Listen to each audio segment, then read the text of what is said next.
Всем привет, дорогие друзья! Начинаю новый влог, и он начинается с воистину весенней погоды.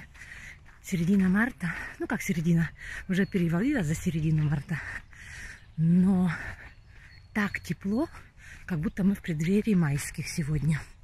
Я одела только вот такой, ну как сказать, блуза такая, не знаю как назвать, и не прогадала. И даже думаю, что вот так вот пройдусь, и будет мне жарко.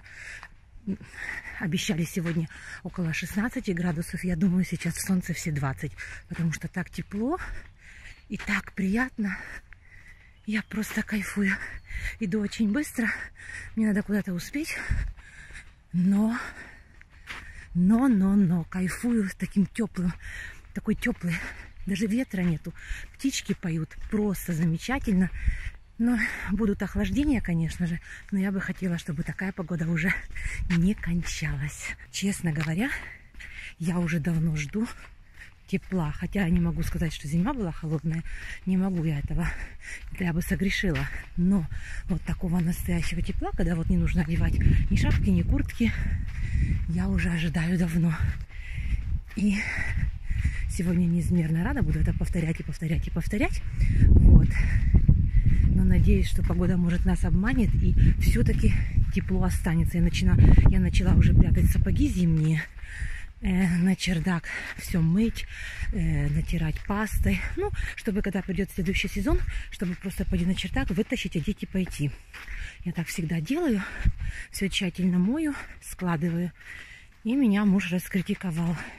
Ну что ты в половине марта, ты уже сапоги все прячешь, ты еще увидишь, ты еще их за ними пойдешь, ты еще их достанешь.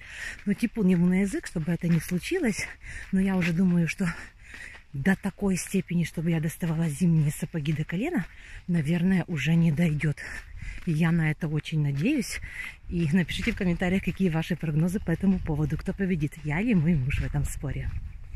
Вот, посмотрите, какая прелесть. Какое голубое небо. И мне уже становится жарко. Так что даже этот свитерок, который я одела, все-таки в нем жарковато. А сколько я прошла? Почти ничего.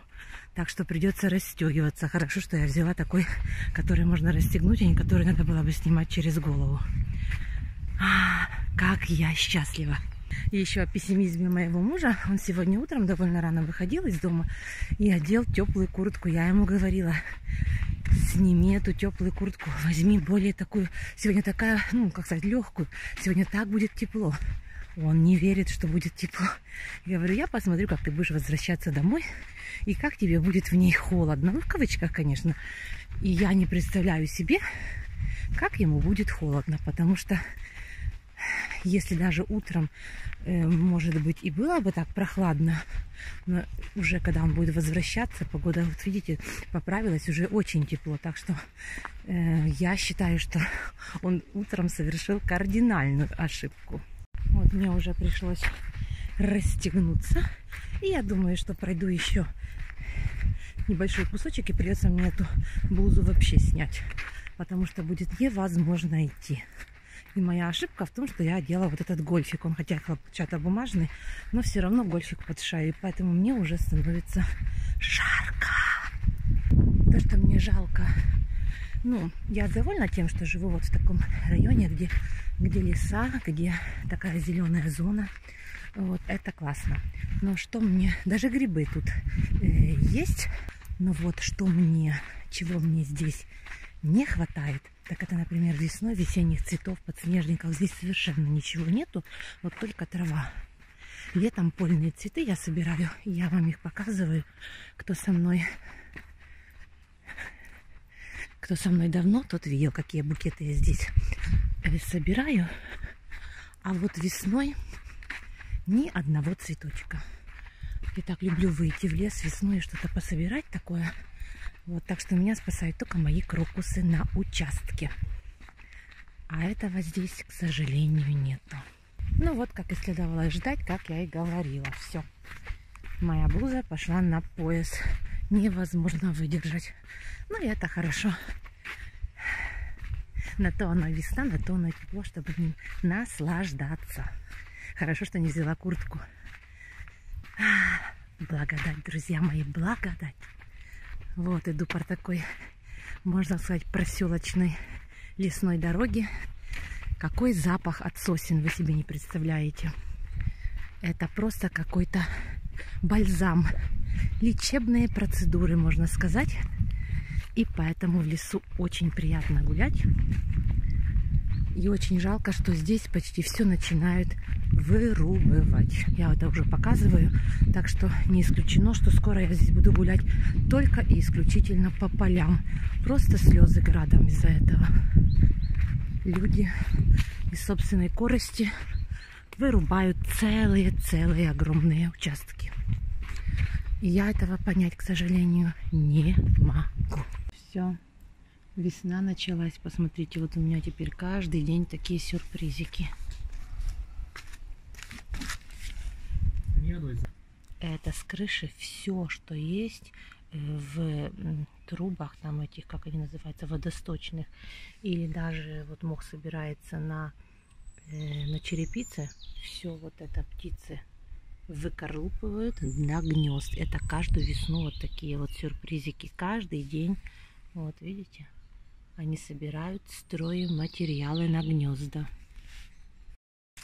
Вот мои любимые крокусы. По той стороне на клумбе растут цветные, но они помельче. А эти вот такие, как бокалы, я их называю, огромные. Красота. Вот, смотрите, а с другой стороны уже проклевывается первый нарцисс. Еще немножко, и он зацветет. Как я рада. Даже не заметила, что он уже так выбился. А здесь уже начинает цвести барвинок. Еще не так много. Вот с другой стороны дома, там меньше солнца, там он еще не цветет. А здесь уже. Иду еще проверю свой огород. Вот лучок выбился. Идем посмотрим. О, мой чеснок, который я высаживала осенью. Посмотрите, какая прелесть уже. Вот, кто посадил с осени, уже растет.